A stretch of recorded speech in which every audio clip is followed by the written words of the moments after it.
ಗುರುರ್ಬ್ರಹ್ಮ ಗುರುರ್ವಿಷ್ಣು ಗುರುರ್ದೇವೋ ಮಹೇಶ್ವರಃ ಗುರು ಸಾಕ್ಷಾತ್ ಪರಬ್ರಹ್ಮ ತಸ್ಮೈ ಶ್ರೀ ಗುರವೇ ನಮಃ. ಶ್ರೀ ಜಗದ್ಗುರು ಸಿದ್ಧಾರೂಢರ ಪಾದಕಮಲಗಳಿಗೂ, ಶ್ರೋತ್ರಿಯ ಬ್ರಹ್ಮನಿಷ್ಠ ಸದ್ಗುರು ಬಸವಾನಂದರ ಪಾದಕಮಲಗಳಿಗೂ, ಅವರ ಪ್ರತಿರೂಪದಂತಹ ನಿಜಗುಣಪ್ಪನವರ ಪಾದಕಮಲಗಳಿಗೂ ನನ್ನ ದೀರ್ಘದಂಡ ಪ್ರಣಾಮಗಳನ್ನ ಸಲ್ಲಿಸುತ್ತಾ, ಎಲ್ಲಾ ಮಹಾತ್ಮರ ಪಾದಕಮಲಗಳಿಗೂ ನನ್ನ ದೀರ್ಘದಂಡ ಪ್ರಣಾಮಗಳನ್ನ ಸಲ್ಲಿಸುತ್ತಾ, ಮನದಲ್ಲಿ ಸ್ಮರಿಸಿಕೊಳ್ಳುತ್ತಾ, ತಮ್ಮೆಲ್ಲರಿಗೂ ವಂದಿಸುತ್ತಾ, ಇವತ್ತಿನ ಜ್ಞಾನ ಪ್ರತಿಪಾದನಾ ಸ್ಥಳ ಕೈವಲ್ಯ ಪದ್ಧತಿ ಒಳಗ ಇರುವಂತ ನಿಜಗುಂಡ್ರು ಹೇಳಿದಂತ ಕೈವಲ್ಯ ಪದ್ಧತಿ ಒಳಗ ಜ್ಞಾನ ಪ್ರತಿಪಾದನಾ ಸ್ಥಳ ಇವತ್ತಿನ ಆಧಾರದ ವಿಷಯ. ಅದರಲ್ಲಿ 35ನೆಯ ಒಂದು 3ನೇ ನುಡಿ ಹೇಳ್ಬೇಕಾಗ್ತದ. ಬಹಳಷ್ಟು ವಿಚಾರಗಳನ್ನ ಇಲ್ಲಿ ಹೇಳ್ತಾ ಬಂದಿದ್ದಾರೆ. ನಿಜಗುಂಡ್ರು 5 ಸ್ಥಳಗಳನ್ನ ಇಟ್ಟಿದ್ದಾರೆ ಕೈವಲ್ಯ ಪದ್ಧತಿ ಒಳಗ: ಶಿವಕಾರುಣ್ಯ ಸ್ಥಳ, ಜೀವ ಸಂಬೋಧನಾ ಸ್ಥಳ, ನೀತಿ ಕ್ರಿಯಾಚಾರ್ಯ ಸ್ಥಳ, ಯೋಗ ಪ್ರತಿಪಾದನಾ ಸ್ಥಳ, ಜ್ಞಾನ ಪ್ರತಿಪಾದನಾ ಸ್ಥಳ ಅಂತ. ಒಂದು ಮುಕ್ತನಾಗ್ಬೇಕಾದ್ರ, ಈ ದುಃಖದಿಂದ ಪಾರಾಗ್ಬೇಕಾಗಿತ್ತು ಅಂದ್ರೆ, ಈ ಭವದಿಂದ ನಾವು ಪಾರಾಗ್ಬೇಕಾದ್ರ ನಾವಿವೆಲ್ಲ ಮಾಡ್ಕೊಂಡು ಬರ್ಬೇಕಾಗ್ತದ ಅನ್ನುವಂತ ವಿಚಾರವನ್ನ ಹೇಳಿದಾರ ಅವರು. ಯಾಕಂದ್ರ ಮನಸ್ಸಿನಲ್ಲಿರುವಂತ ಅಂತಃಕರಣದಲ್ಲಿರುವಂತ ಮಲ ವಿಕ್ಷೇಪವನ್ನ ಕಳೆಯುವಂಥದ್ದು, ಆಮೇಲೆ ಆವರಣ ದೋಷವನ್ನ ನಿವೃತ್ತಿ ಮಾಡುವಂಥದ್ದು ಜ್ಞಾನ ಪ್ರತಿಪಾದನಾ ಸ್ಥಳದಲ್ಲಿ ಅವ್ರು ಹೇಳ್ತಾ ಬರ್ತಾ ಇದ್ದಾರೆ. ಇವಾಗ ಸತ್ತು ಚಿತ್ತು ನಿತ್ಯ ಆನಂದ ಪರಿಪೂರ್ಣದ ವಿಚಾರವನ್ನ ಹೇಳಿದ್ರು, ತಿಳಿಸಿದ್ರು. ಆಮೇಲೆ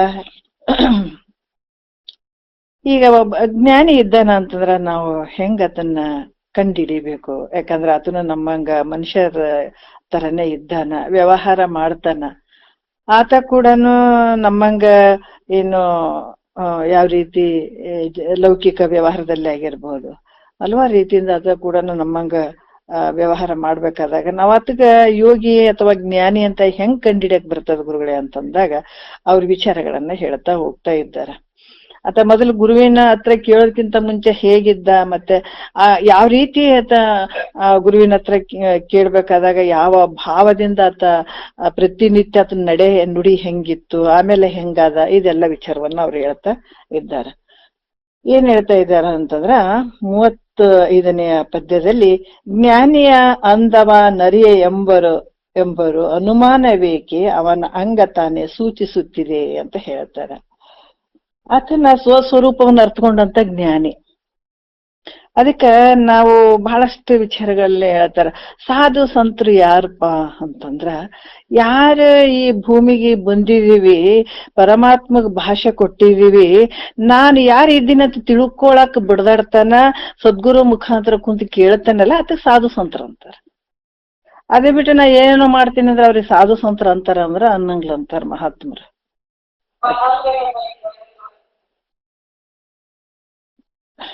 ಅದಕ್ಕ ಇಲ್ಲಿ ಈ ರೀತಿಯಾಗಿ ಆತನ ಮೊದಲ ಏನಂದ್ರ ವಿವೇಕ, ವೈರಾಗ್ಯ, ಮತ್ತೆ ಶಮೆ ದಮೆ ತಿತಿಕ್ಷೆ ಇವೆಲ್ಲವೂ ಆತ ಮಾಡ್ಕೊಂಡು ಬಂದಂಥದ್ದು.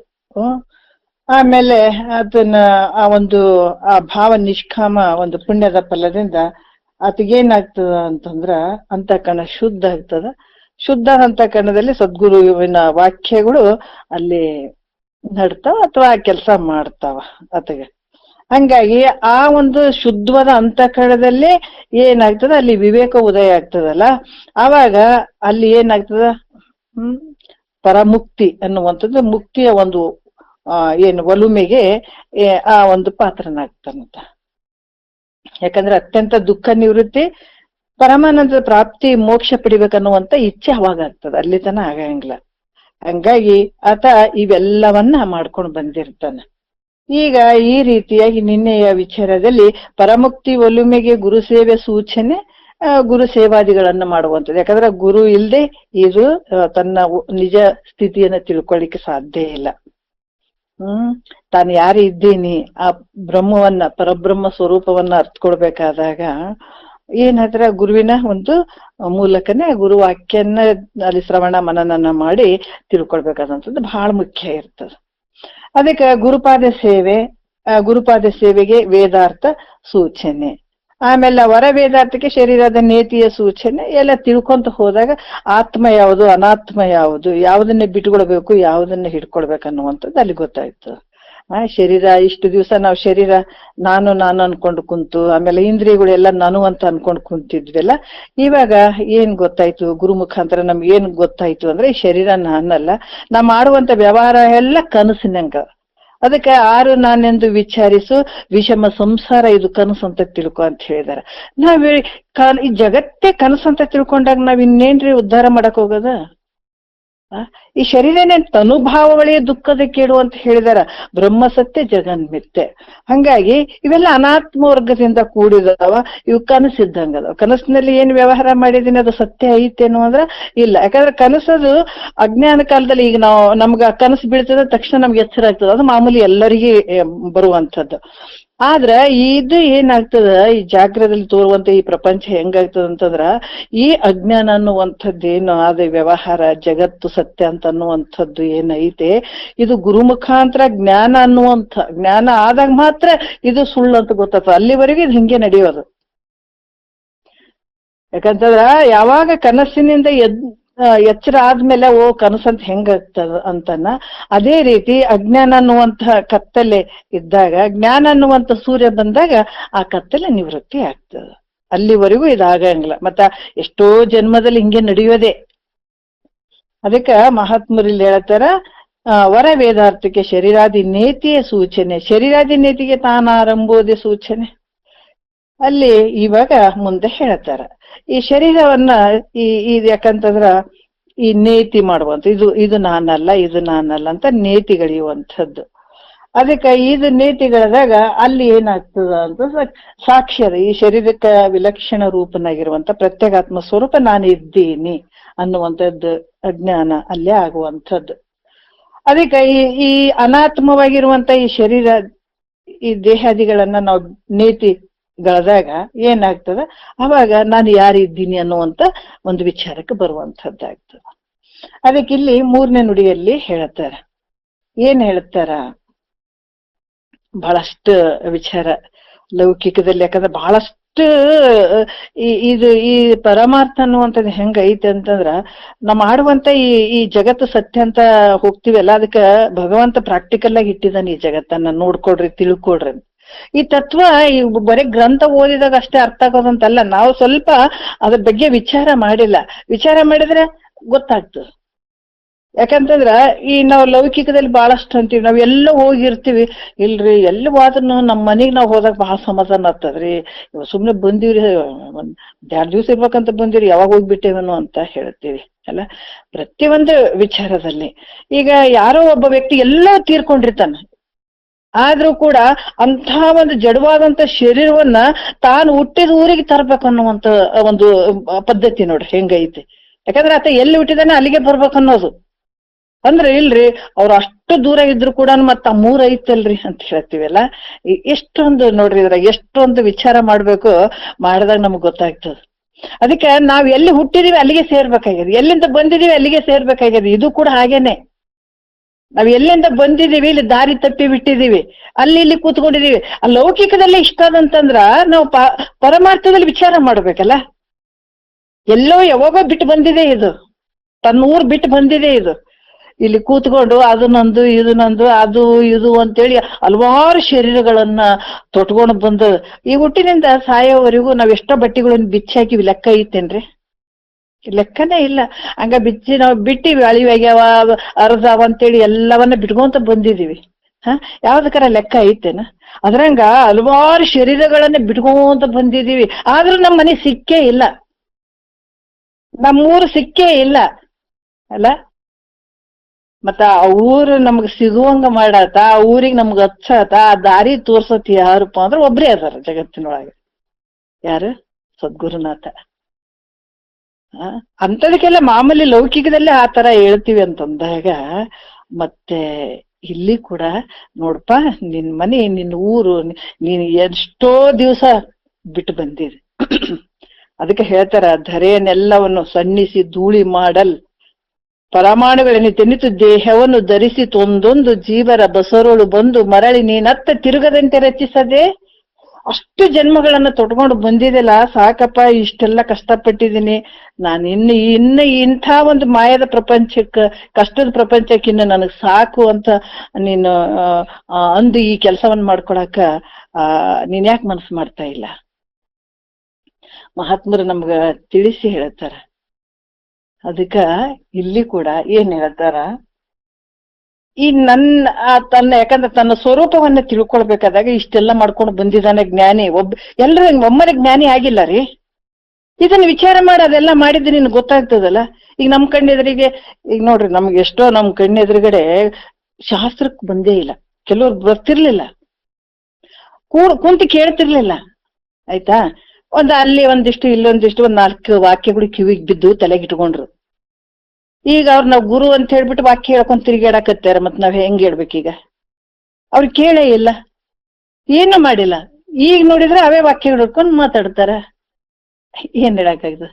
ಆದ್ರ ಏನು ಅಂದ್ರೆ, ಈ ಜ್ಞಾನಿ ಹೆಂಗಿರ್ತಾನಂತ ಈ ತರ ಪ್ರತಿ ಒಂದು ಗುರುವಿನಲ್ಲಿ ಸೇವಾದಿಗಳನ್ನ ಮಾಡಿ ಈಗೇನ್ ಹಿಂದಿನ ಒಂದು ವಿಚಾರದಿಂದ ಹೇಳ್ಕೊಂಡು ಬಂದಿದಾರಲ್ಲ, ಆ ರೀತಿಯಾಗಿ ಆತನು ಬಹಳಷ್ಟು ಗುರುವಿನ ಹತ್ರ ಬಹಳಷ್ಟು ಕಷ್ಟಪಟ್ಟಿರ್ತಾನ, ಪುಡಿಯಾಗಿರ್ತಾನಂತ, ಬಹಳ ಸೇವಾದಿಗಳನ್ನ ಮಾಡಿರ್ತಾನ, ಕುಂತು ಕೇಳಿರ್ತಾನ, ಬಹಳಷ್ಟು ಆತನು ಕಷ್ಟಪಟ್ಟಿರ್ತಾನೆ ಇಲ್ಲಿಗೆ ಬರ್ಬೇಕಾದಾಗ. ಅದಕ್ಕೆ ಅದನ್ನೆಲ್ಲ ನೋಡ್ಕೊಂಡ್ ತಿಳ್ಕೊಯ್ತ ಜ್ಞಾನಿ ಅದನ್ನಂತ ಹೇಳ್ಬಿಟ್ಟು. ಕೊನೆಗೆ ಅದಕ್ಕಿಂತ ಮುಂಚೆ ಇವೆಲ್ಲ ಮಾಡ್ದ ಆತ, ಸೇವಾದಿಗಳನ್ನ ಮಾಡಿದ, ಗುರುವಿನ ಹತ್ರ ಕೂತ್ಕೊಂಡ, ಶ್ರುತಿ ಪ್ರಮಾಣಗಳನ್ನ ಕೇಳ್ದ, ನಿತ್ಯ ಆತ ಶ್ರವಣ ಮಾಡ್ತಿದ್ದ, ಮನನ ಮಾಡಿದ, ನಿಧಿಧ್ಯಾಸನ ಮಾಡಿದ. ನೋಡ್ರಿ, ಇಷ್ಟೆಲ್ಲ ಮಾಡಿದಾನ. ಆದ್ರ ಅವಾಗ ಗೊತ್ತಾಯ್ತೈತೆ, ಈಗ ದೇಹದ ವಿಚಾರಗಳನ್ನ ಅಲ್ಲಿ ಇವೆಲ್ಲ ನಾನಲ್ಲ ಅಂತ ಎಲ್ಲವನ್ನ ತಿಳ್ಕೊಂಡ. ಆ ತಿಳ್ಕೊಂಡಂತ ಒಂದು ಭಾವದಲ್ಲಿ ನಾನು ಯಾರಿದ್ದೀನಿ ಅನ್ನುವಂತ ಶಂಭುಲಿಂಗ ಸ್ವರೂಪನೇ ನಾನು ಇದ್ದೀನಿ ಅನ್ನುವಂತ ಒಂದು ನಿಶ್ಚಯ ಜ್ಞಾನ ಅವಾಗ ಆಗ್ತದ. ಅಲ್ಲಿ ತನ ಆಗಂಗಿಲ್ಲ. ಆ ರೀತಿ ಆತ ಮಾಡ್ಕೊಂಡಿರ್ತಾನ. ಅದಕ್ಕೆ 3ನೇ ನುಡಿಯಲ್ಲಿ ಕೂಡ ಹೇಳ್ತಾರೆ, ಆರು ನಾನೆಂಬುದಕ್ಕೆ ಸೋಹಂ ಭಾವನೆ ಸೂಚನೆ, ವಿಚಾರಿತ ಸೋಹಂ ಭಾವನೆ ಅವಣಿಸದ ಸಾರ ಸುಖ ಸೂಚನೆ, ಸುಖಕ್ಕೆ ನಿತ್ಯ ನಿಜ ನಿರ್ವಿಕಾರ ಗುರು ಶಂಭುಲಿಂಗವಾಗಿ ಹುದೆ ಸೂಚನೆ ಅಂತ ಹೇಳ್ತಾರ. ಯಾಕಂತಂದ್ರ ಇಲ್ಲಿ ಸದ್ಗುರುಗಳನ್ನ ಪಡ್ಕೊಂಡು ನಾನು ಯಾರಿದ್ದೀನಿ, ನನ್ನ ಸ್ವರೂಪ ಏನು ಅಲ್ಲ ಅಂತ ವಿಚಾರ ಮಾಡ್ತಾ ಇರ್ಬೇಕಾದಾಗ ನಮಗ್ ನೋಡ್ರಿ, ಈಗ ಅಪ್ಪ ಅಮ್ಮ ಇಟ್ಟ ಹೆಸರು ಎಷ್ಟು ಗಟ್ಟಿಯಾಗಿ ಇಟ್ಕೊಂಡಿದ್ವಿ. ಕನಸ್ನ್ಯಾಗ ಕೂಡ ಹೇಳಿದ್ರೆ ಓ ಅಂತ ಹೇಳುವಂತ ಗಟ್ಟಿ ಅಂತ ಒಂದು ಭಾವ ಇತ್ತು ಮೊದಲ. ಇವಾಗ ಸದ್ಗುರುಗಳ ಮುಖಾಂತರ ತನ್ನ ಸ್ವರೂಪ ಏನು, ನಾನು ಯಾರಿದ್ದೀನಿ ಅಂತ ವಿಚಾರ ಮಾಡಿದ. ಇವೆಲ್ಲ ದೇಹ, ಇಂದ್ರಿಯಗಳು, ಅಹಂಕಾರಾದಿಗಳು ಅಂತ ಇವು ಯಾವ ನಾನಲ್ಲ. ಇವುಗಳನ್ನ ಇದಿರಿಟ್ಟು ಅರಿಯುವಂಥ ಸಾಕ್ಷಿ ಪ್ರತ್ಯೇಗಾತ್ಮ ಸ್ವರೂಪ ನಾನು ಇದ್ದೀನಿ. ಇವೆಲ್ಲವೂ ನಾನು ತಿಳ್ಕೊಳ್ತಾ ಇದ್ದೀನಿ. ಮತ್ತೆ ಸಚ್ಚಿದಾನಂದ, ಸತ್ತು ಚಿತ್ತು ನಿತ್ಯ ಆನಂದ ಪರಿಪೂರ್ಣ ಈ ಸ್ವರೂಪ ನಾನಿದ್ದೀನಿ. ಅದಕ್ಕ ಈ ಪರಮಾತ್ಮನ ಸಚ್ಚಿದಾನಂದ ಸ್ವರೂಪ ನಾನಿದ್ದೀನಿ. ಅದರಿಂದ ಆ ಪರಮಾತ್ಮನೇ ನಾನು ಅನ್ನುವಂತ ಸೋಹಂ ಭಾವನೆ ಅವಾಗ ಉದಯ ಆಗ್ತದೆ. ಸೋಹಂ ಅಂದ್ರೆ ಏನಂದ್ರೆ ನಾನೇ ಪರಮಾತ್ಮ. ಅದಕ್ಕೆ ಗುರು ಇವತ್ತು ಉಪದೇಶ ಮಾಡ್ತಾನಂದ್ರೆ ಅರ್ಥ ಇದೆ. ನಾವ್ ಅರ್ಥ ಅದನ್ನ ಮಾಡ್ಕೊಳ್ಳಾರ್ದೆ ಏನೇನೋ ಅದಕ್ಕೆ ಹೇಳ್ತಾರ, ನೀನು ಗುರು ಹೇಳದಂಗ ಸೋಹಂ ಅಥವಾ ನಮ ಶಿವಾಯ ಅಥವಾ ಓಂ ನಮ ಶಿವಾಯ ಯಾವ್ದೋ ಮಂತ್ರ ಹೇಳಿರ್ತಾನಲ್ಲ, ಅದನ್ನ ನೀನ್ ಅರ್ಥ ತಿಳ್ಕೊಂಡು ಅದು ಗಟ್ಟಿಯಾಗಿ ನೀನ್ ನಂಬ್ಕೊಂಡು ಅದೇ ರೂಪ ನೀನ್ ಆಗ್ಬಿಟ್ಟೆ ಅಂತಂದ್ರೆ ಮತ್ತೆ ನೀನ್ ತಿರುಗಾಡೋದೇ ಬೇಕಾಗಿಲ್ಲ. ಜನ್ಮ ಜನ್ಮಾಂತರ ಹುಟ್ಟೋದು ಸಾಯೋದು ಇದೆಲ್ಲ ಕಷ್ಟಗಳು ನಿನಗೆ ಇರಂಗಿಲ್ಲ. ಒಂದ್ ವೇಳೆ ಮಾಡದೇ ಇದ್ರೆ ಹಂಗ ತಿರುಗೋದು ನೋಡು. ಇದು ಗಟ್ಟಿ ಹಿಡಿಲಿಲ್ಲ ಅಂತಂದ್ರೆ ಮತ್ತೆ ಹೇಳ್ತಾರ, ಗುರು ಹೇಳಿದ್ದ ಅದು ಗಟ್ಟಿ ಹಿಡಿಲಿಲ್ಲ ಅಂದ್ರೆ ಮತ್ತೆ ನೀನು ಅದಕ್ಕೆ ಬೊಮ್ಮವನ್ನ ಅರಿವಿನೆಂದು ಬಳಲುವರು ಅರಿತೀನಿ ಅಲ್ಲಿ ಇಲ್ಲಿ ಅಂತ ಹೋಗ್ತಾವ್ ನೋಡ್ರಿ. ಅಲ್ಲಿ ದೇವ್ರದಾನ, ಇಲ್ಲಿ ದೇವ್ರದಾನ, ಅಲ್ಲಿ ಹೋದ್ರ ಸಮಾಧಾನ, ಇಲ್ಲಿ ಹೋದ್ರ ಸಮಾಧಾನ, ಯಾತ್ರೆಗೆ ಹೋಗೋದು, ಅಲ್ಲಿ ಹೋಗೋದಿಲ್ಲ, ಇವೆಲ್ಲ ನಡೀತಾವ. ಯಾಕಂದ್ರೆ ಗುರು ಹೇಳಿದ್ ಕೇಳಾರ್ದಕ್ಕ ದಂಡಿಸುವಂಥದ್ದಲ್ಲ, ಶರೀರ ಹೋಗ್ಲಿ ಬಿಡಂತಾರ. ಇನ್ನೇನ ಯಾಕೆ ಹೋಗ್ಲಿ ಅಂದ್ರೆ ಇವ್ ಮನಸ್ಸು ಮತ್ ಶುದ್ಧ ಇಲ್ಲ. ಶುದ್ಧ ಇದ್ದವರಿಗೆ ಅರ್ಥ ಆಗ್ತದ, ಶುದ್ಧ ಇರ್ಲಾರ್ದವ್ರೆ ನೀನೇ ಪರಬ್ರಹ್ಮ ಸ್ವರೂಪ ಇದ್ದಿ ಅಂತಂದ್ರೆ ಅದು ಕೇಳಂಗಿಲ್ಲ ಅಂದ್ರೆ ಹೋಗ ಅಲ್ಲಿ ಹೋಗ ದೊಡ್ಕ ಹೋಗಂತಾರ ಮಾಡಿ. ಅಷ್ಟೇ ಹೇಳುವಂಥದ್ದು. ಯಾಕೆ ಇಷ್ಟೆಲ್ಲ ಮಾಡಿದಾರೆ ಅಂದ್ರೆ ಗುರು ಹೇಳಿದ್ದೆ ನೀ ತಿಳ್ಕೊಳ್ಳೋದಕ್ಕಾಗಿ. ಮತ್ತೆ ಇನ್ನೇನ್ ಅನ್ನಕ್ಕಾಗ್ತದ, ನಿನ್ನ ಮನಸ್ಸಿನ ಕಲ್ಮಶದಿಂದ ಕೂಡ್ಯದ. ಹೋಗು ಅವ್ ಕರ್ಮಗಳನ್ನ ಮಾಡು, ಅಲ್ಲಿಗೂ ಇಲ್ಲಿ ಗುಡಿ ಗುಂಡಾರ್ ಸುತ್ತರಿ, ಯಾತ್ರೆಗೆ ಹೋಗು, ಅದು ಮಾಡು ಇದು ಮಾಡು, ಆ ಪೂಜೆ ಮಾಡು ಈ ಪೂಜೆ ಮಾಡು, ಹಂಗೈತಿ ಹಿಂಗೈತಿ ಅಂತ ಹೇಳಿ ಅಲ್ಲಿ ತಿರುಗಾಡ್ಸ ಕಚ್ಚಿ ಬಿಡ್ತಾರ. ಅದ್ ಸದ್ಗುರು ಹೇಳಿದ್ದೆ ನಾವು ಗಟ್ಟಿಯಾಗಿ ಹಿಡ್ಕೊಂಡು, ಹೌದು ನೀನೇ ಪರಬ್ರಹ್ಮ ಸ್ವರೂಪ ಅಂತ ಹೇಳಿದಾನಂತ ನಾವು ಹೇಳಿದಂತ ವಿಚಾರವನ್ನ ನಾವು ಗಟ್ಟಿಯಾಗಿ ನಂಬಿ ಬಿಟ್ಟಿವಿ ಅಂದ್ರೆ ತಿರುಗಾಡೋದ್ ಯಾಕತ್ತದ್ರಿ? ಅದಕ್ಕೆ ಹೇಳ್ತಾರೆ, ಏನ್ ನೀತಿಗಳೆದು ಕಾಯ ಕರಣ ಕಾರ್ಯಗಳ ಭೂತ ಕಾರಣ ಪಂಚಕವ ನುಳಿದು ನೀತಿ ಭೀತಿಯ ಮೀರಿ ನಿಂದು ನೋಡಲು ಪರಂ ಜ್ಯೋತಿ ಸ್ವರೂಪ ನೀನಾಗುತ್ತಿಂತು. ಭಯನೇ ಬಿಡಿಸ್ಬಿಡ್ತಾನಲ್ರಿ ಗುರುವಾಕ್ಯ ನಾವು ಗಟ್ಟಿಯಾಗಿ ಅದಕ್ಕೆ ಹೇಳ್ತಾರೆ, ಇದು ಬಹಳ ಮೇಲ್ಮಟ್ಟದ ವಿಚಾರ ಇದು. ಜ್ಞಾನದ ವಿಷಯ ನಿಗಮ, ಇದು ಜ್ಞಾನದ ವಿಚಾರ ಇದು. ಅದಕ್ಕ ಇಲ್ಲಿ ಕೂಡ ಹೇಳತ್ತಾರ, ನಿನ್ ಭಯನೇ ಇಲ್ಲ. ಗುರುವಾಕ್ಯ ನೀನೇನ್ ಪರಬ್ರಹ್ಮ ಸ್ವರೂಪ ಅಂತ ಆತ ಹೇಳಿದಾಗ ನೀನ್ ನಂಬಿ ಅದೇ ಆ ಸ್ವರೂಪದಲ್ಲಿ ನೀನ್ ನಿಂತ್ಕೊಂಡಿ ಅಂತಂದ್ರೆ ನಿನಗೇನು ಭಯ ಇಲ್ಲ. ಇಲ್ಲಿ ಯಾವಾಗ ಭಯ ಆದಾಗ ಭೇದ ಬುದ್ಧಿ ಇದ್ದದಕ್ಕೆ ನಿನಗಿಷ್ಟು ದುಃಖ ಆದದ್ದು. ಭೇದ ಅದು ಬೇರೆ ಇದು ಬೇರೆ, ನಾನು ಬೇರೆ ನೀನು ಬೇರೆ, ದೇವ್ರು ಬೇರೆ ದಿಂಡ್ರಿ ಬೇರೆ ಅಂತ ಕುಂತಿದೆಯಲ್ಲ, ಅದಕ್ಕೆ ನಿನಗ್ ಭಯ ಇತ್ತಪ್ಪ. ಭೇದ ಭಾವ ಭೇದ ಬುದ್ಧಿ ಇದ್ದಾಗ ನಿನಗ್ ಭಯ ಐತೆ. ಆ ಭೇದ ಭಾವ ಅಲ್ಲಿ ಮಾಡುವಂಥದ್ದು ಸದ್ಗುರು. ಅದಕ್ಕೆ ಈ ರೀತಿ ಏನಾಗ್ತದ ಅಂತಃಕರಣದಲ್ಲಿರುವಂತ ಏನು ಆವರಣ ಏನು ಭಂಗ ಆದಾಗ ಯಾವುದರಿಂದ ಬ್ರಹ್ಮಕಾರ ವೃತ್ತಿಯಿಂದ ಸ್ವರೂಪ ಅಲ್ಲಿ ಸ್ವರೂಪಾನಂದ ಪ್ರಕಟ ಆಗ್ತದ. ಯಾವಾಗ ನೀನೇ ಬ್ರಹ್ಮ ಸ್ವರೂಪ ಇದ್ದೀಯ, ನೀನೇ ಆ ಪರಮಾತ್ಮ ನೀನೇ ಇದ್ದೀಯ ಅಂತ ಸದ್ಗುರು ಹೇಳ್ತಾನಲ್ಲ, ಅವಾಗ ನೋಡ್ರಿ ಅದಕ್ಕೆ ಏನಾಗ್ತದಲ್ಲಿ ಅದಕ್ಕೆ ಸ್ವರೂಪಾನಂದ ಅವಾಗ ಪ್ರಕಟ ಆಗ್ತದ. ಅದನ್ನ ತಿಳ್ಕೊಂಡ ಅದೇ ಸ್ವರೂಪದಲ್ಲಿ ಇರ್ತಾನ. ಈ ಆನಂದ ಅಷ್ಟಿಷ್ಟ ಅಂತಲ್ಲ, ಹಿಂದೆ ಹೇಳಿದಾರ ಎಲ್ಲ ಆನಂದಗಳಿಗಿಂತ ಅಧಿಕವಾದಂತ ಆನಂದ ಇದು ಸ್ವರೂಪಾನಂದ, ಬ್ರಹ್ಮಾನಂದ. ಅದಕ್ಕೆ ಅವ್ರು ಹೇಳ್ತಾರ, ತೋರದಯ್ಯೋ ಸುಖ ತೋರದಯ್ಯೋ ಬೇರೆ ಬೇರೆ ಭಾವಿಸಿ ಬ್ರಹ್ಮ ಜ್ಞಾನ ಒಂದಿಲ್ಲದವಗೆ ತೋರದಯ್ಯೋ ಸುಖ ತೋರದಯ್ಯೋ ಅಂತ ಹೇಳಿದಾರ ಅವರು. ಇದ್ರಾಗೆಲ್ಲ ನೋಡ್ರಿ ನಿಜಗೊಂಡ್ರಿ ಎಂಥ ಒಂದು ಅದ್ಭುತ ವಿಚಾರಗಳನ್ನ ಹೇಳಿದಾರ. ನಿಜವಾಗಿ ನಮಗೂ ಎಷ್ಟೊಂದು ಕರ್ಮಗಳನ್ನ ಮಾಡಿ ಮಾಡಿ ಮಾಡಿ ಸಾಕಾಗ್ತಿತ್ತು. ಏನ್ ಮಾಡಿದ್ರೆ ತೀರ್ತದಪ್ಪ, ಏನ್ ಮಾಡಿದ್ರೆ ಹೆಂಗೈತಪ್ಪ, ಈ ದೇವ್ರ ಎಲ್ಲಿದ್ದಾನ? ಅದಕ್ಕೆ ಶ್ರೀಶೈಲ ಪರ್ವತ ಏರಿದೆಲ್ಲ, ಅಲ್ಲಿ ಮಲ್ಲಿಕಾರ್ಜುನ ನಂದೆಲ್ಲ ನಿನ್ನಲ್ಲಿದ್ದವನ ಅರಿಲಿಲ್ಲ, ನೀನ್ ಎಲ್ಲೆಲ್ಲಿ ಹುಡುಕು ಸಿಗನಲ್ಲ ಅಂದಾಗ ಇವೆಲ್ಲ ಕೆಲವೊಂದು ಪ್ರಶ್ನೆಗಳು ಬಹಳಷ್ಟು ಪ್ರಶ್ನೆಗೆ ಉಳಿತಿದ್ವು. ಎಷ್ಟೊಂದು ಅದ್ಭುತವಾಗಿ ಹೇಳಿದಾರೆ. ಬಹಳಷ್ಟು ಗೊಂದಲ ಆಗ್ಬಿಡ್ತದ ಮನಸ್ಸು, ಯಾವ್ದನ್ ಮಾಡ್ಬೇಕು ಯಾವ್ದನ್ ಬಿಡ್ಬೇಕು, ಇವ್ರು ನೋಡಿದ್ರೆ ಹಿಂಗ್ ಹೇಳ್ತಾರೆ, ಇವ್ರು ನೋಡಿದ್ರೆ ಹಿಂಗ್ ಹೇಳ್ತಾರೆ, ಯಾವ್ದನ್ ತಗೊಳ್ಬೇಕು ಯಾವ್ದನ್ನ ಪಡ್ಕೊ, ಎಷ್ಟು ಗೊಂದಲ ಆಗ್ಬಿಡ್ತಾವ. ನಿಜಗೊಂಡ್ರಿ ಎಷ್ಟು ಚಂದ ಹೇಳ್ತಾರೆ ಇಲ್ಲಿ, ತೋರದಯ್ಯೋ ಸುಖ ತೋರದಯ್ಯೋ ಬೇರೆ ಬೇರೆ ಭಾವಿಸಿ ಹಲವಾರು ಅದು ಅವೆಲ್ಲ ವಿಚಾರ, ಈಗ ಈ ವಿಚಾರ ಅಂತ ಅದು ತಗೊಂಡು ಅವೆಲ್ಲ ತಗೊಂಡು ಏನ್ ಮಾಡ್ತಾರೆ, ಬೇಕಾದಂತ ನೀವು ವಿಚಾರ ಮಾಡ್ರಿ. ಅದ ತೋರದಯ್ಯೋ ಸುಖ ತೋರದಯ್ಯೋ ಬೇರೆ ಬೇರೆ ಭಾವಿಸಿ ಬ್ರಹ್ಮ ಜ್ಞಾನ ಹೊಂದಿಲ್ಲದವಗೆ ತೋರದಯ್ಯೋ ತೋರದ. ಎಷ್ಟು ಅದ್ಭುತ. ನಿಗಮಾಗಮ ಅನ್ನೋದಿ ಸುಗುಣ ಸಂತತಿ ಗೂಡಿ ಜಗದ್ವಲ್ಲ ವಾಂತ ತನ್ನ ಬಗೆಯನಾರಯ್ಯದರೆ ಕಪಟ ಒಳಿದು ಕೋಟಿ ಜಪವನ್ನೆಸಗಿ ಬಲ್ಲು ತಪವನ್ನೇ ಮಾಡಿ ತತ್ವದ ಉಪದೇಶ ಒಡೆಯದ. ಎಷ್ಟು ಅದ್ಭುತವಾಗಿ ಹೇಳಿದಾರೆ. ಏನ್ ಮಾಡಿದ್ರಿ ಏನ್ರಿ, ಬ್ರಹ್ಮಜ್ಞಾನ ಹೊಂದಿರ್ಲಿಲ್ಲ ಅಂದ್ರೆ ಎಷ್ಟು ವ್ಯರ್ಥ ಅಲ್ಲ ಜೀವನ ನಿಂದು.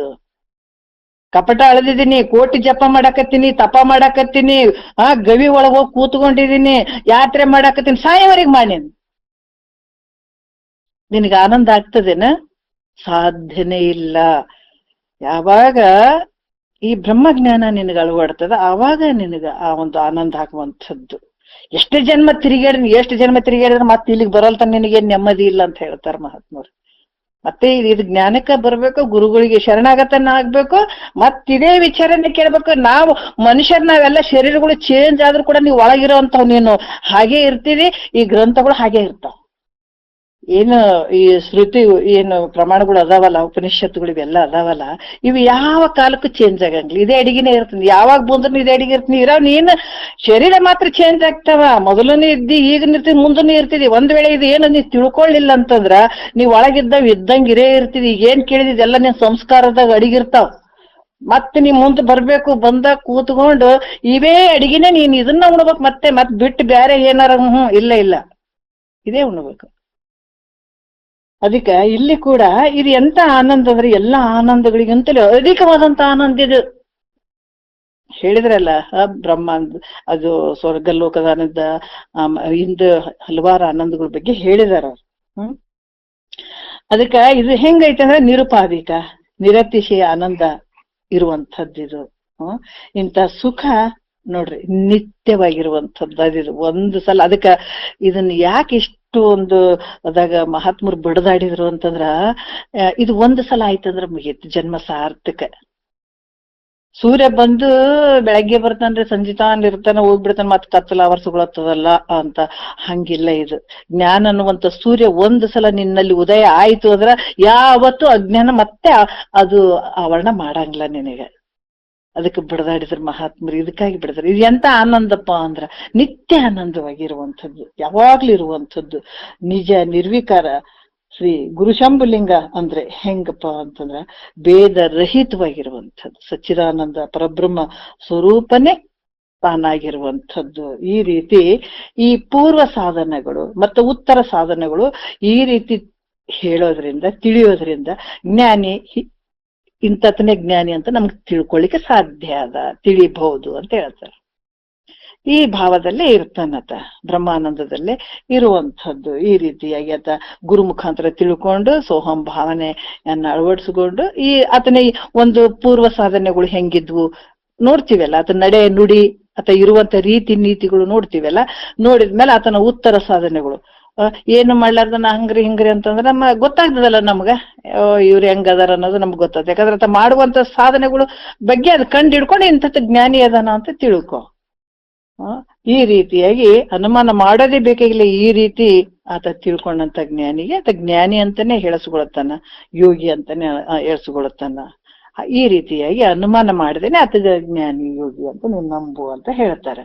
ಈಗ ನಾವು 36ನೇ ಒಂದು ಪದ ನೋಡೋಣ ಒಂದ್ ಸ್ವಲ್ಪ, ಯಾಕಂದ್ರೆ ಇದು ಬಹಳಷ್ಟು ಶ್ರೇಷ್ಠವಾದಂತ ವಿಚಾರ. ಇಲ್ಲಿ ಕೂಡ ಸಚ್ಚಿದಾನಂದ ಶಂಭುಲಿಂಗನೇ ನಾನು ಅಂತ ಈ ಜ್ಞಾನ ಆಗ್ತದೆ. ಈ ಜಗತ್ತಿನೊಳಗ ಏನಂದ್ರ ನೀನ್ ಬೇರೆ ನಾನ್ ಬೇರೆ, ಭೇದ, ಈ ಭೇದ ಜ್ಞಾನನೇ ಬಹಳಷ್ಟು ತುಂಬಿ ಹೋಗ್ಯದ. ಅದಕ್ಕೆ ನೀನೇ ನಾನು ನಾನೇ ನೀನು ಅನ್ನುವಂತ ಅಭೇದ ಜ್ಞಾನ ಎಲ್ರೂ ಇದನ್ನ ಈಗ ಸರ್ವರ ಅನುಭವಕ್ಕೆ ಇದು ವಿರೋಧ ಆಗ್ತದೆ. ನೀನೇ ನಾನು ನಾನೇ ನೀನು ಅಂತನ್ನುವಂತ ಭಾವ ಬಹಳಷ್ಟು ವಿರೋಧ ಆಗ್ತದ ಅನ್ನುವಂತ ಒಂದು ಭಾವ ಏನಾದ್ರೂ ವ್ಯಕ್ತಪಡಿಸಿದ್ರೆ, ಆ ಸಂಶಯ ಬಂದ್ರ, ಈಗ ಕೆಲವು ಪದ್ಯ ಇದು 36ನೇ ಪದ್ಯದಲ್ಲಿ ಬಹಳಷ್ಟು ವಿಶೇಷವಾದಂತ ವಿಚಾರ ಇದು. ಯಾಕಂದ್ರೆ ಈ ಗುರು ಮುಖಾಂತರ ಗುರು ಒಂದು ಮುಖಾಂತರ ತತ್ವಮಸಿ ಮಹಾವಾಕ್ಯದ ಅರ್ಥವನ್ನ ಚೆನ್ನಾಗಿ ತಿಳ್ಕೊಂಡ್ರ ನಿನ್ಗ ಇದು ಸಂಪೂರ್ಣವಾಗಿ ಅರ್ಥ ಆಗ್ತದ ಅನ್ನುವಂಥ ವಿಚಾರವನ್ನ ಹೇಳತ್ತಾರ ಅವರು. ಇಲ್ಲಿ ಕೂಡ ಏನ್ ಹೇಳ್ತಾರ ನೋಡೋಣ. 36ನೇ ಪದದಲ್ಲಿ ಏನ್ ಹೇಳಿದಾರ ನೋಡಿ ತಿಳಿಯಲು ತತ್ವಮಸಿ ವಾಕ್ಯದ ಅರ್ಥವನ್ನೇ ಕೂಡೆ ನಿಜ ಕೈವಲ್ಯಬಹುದು ಗುರುವಿಡಿದು.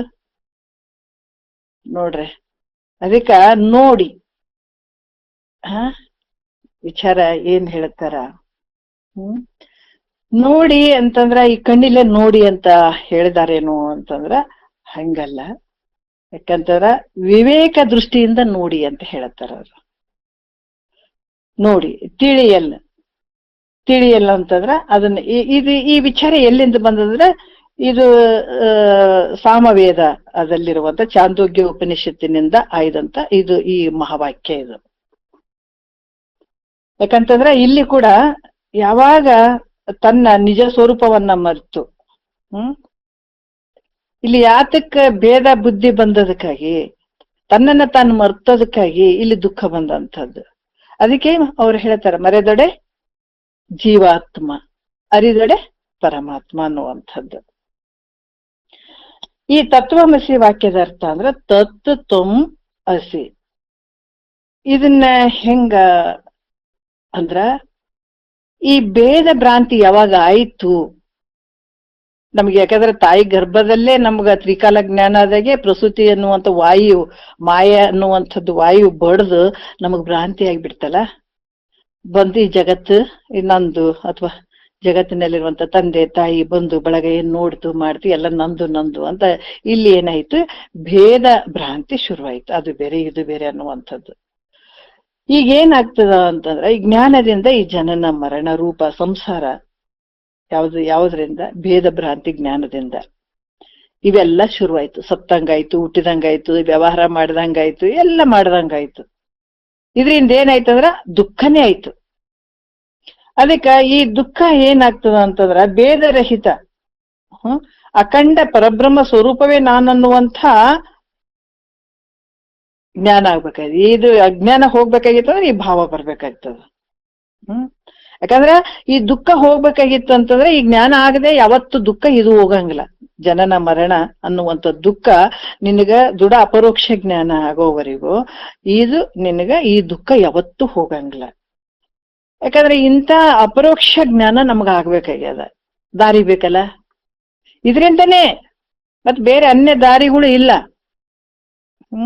ಎಲ್ಲ ಹೇಳೋದು ಇದನ್ನೇ ಹೇಳೋದು. ಈಗ ಯಾಕಂತಂದ್ರ ಈ ಸಾಮವೇದದಲ್ಲಿ ಅಲ್ಲಿ ಚಾಂದೋಗ್ಯ ಉಪನಿಷತ್ತಿನಿಂದ ಈ ವಿಚಾರವನ್ನ ತಗೊಂಡಿದ್ದಾರೆ. ಅವರು ತತ್ವಮಸಿ ವಾಕ್ಯ ಮಹಾವಾಕ್ಯವನ್ನ ತಗೊಂಡಿದ್ದಾರೆ. ಮತ್ತೆ ಇಲ್ಲಿ ಏನ್ ಹೇಳ್ತಾರ ಅಂದ್ರ, ಈ ವಾಕ್ಯ ಅಂತಂದಾಗ ಇಲ್ಲಿ ಕೆಲವು ಏನಂತಂದ್ರ ವಾಕ್ಯದಲ್ಲಿ 4 ರೀತಿಯಿಂದ ಹೇಳ್ತಾರ ಅವರು. ಯಾವ ರೀತಿ ಹೇಳುವಂತ ವಿಚಾರಗಳಲ್ಲಿ ಭಯಾನಕ ವಾಕ್ಯ, ಮತ್ತೆ ಗುರು ಹೇಳ್ಬೇಕಾದಾಗ ಕೆಲವು ವಿಚಾರಗಳಲ್ಲಿ ಭಯಾನಕ ವಾಕ್ಯ, ಮತ್ತೆ ರೋಚಕ ವಾಕ್ಯ, ಇನ್ನೊಂದು ಅವಾಂತರ ವಾಕ್ಯ, ಮಹಾವಾಕ್ಯ ಅನ್ನುವಂತ 4 ವಾಕ್ಯಗಳ ಬಗ್ಗೆ ಹೇಳ್ತಾರ.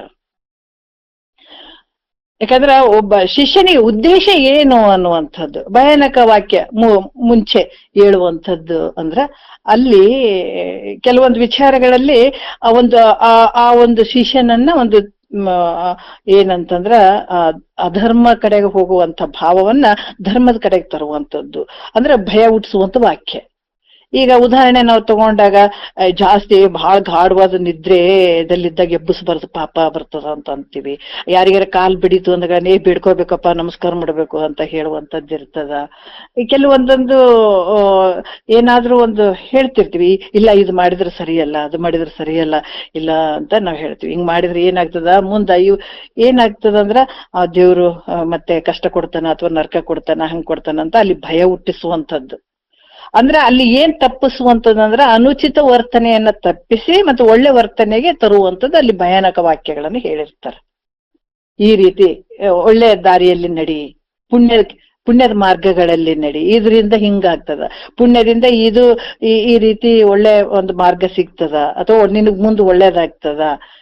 ಈ ರೀತಿಯಾಗಿ ಅಲ್ಲಿ ಈ ಪಾಪದ ಕೆಲಸಗಳನ್ನ ಬಿಡಿಸಿ ಮತ್ತೆ ಪುಣ್ಯದ ಕೆಲಸಗಳನ್ನ ಹಚ್ಚುವಂಥದಕ್ಕೆ ಭಯಾನಕ ವಾಕ್ಯಗಳನ್ನ ಹೇಳಿ ಅಲ್ಲಿ ಎದುರಿಸಿ ಬಿಡುವಂಥದ್ದು.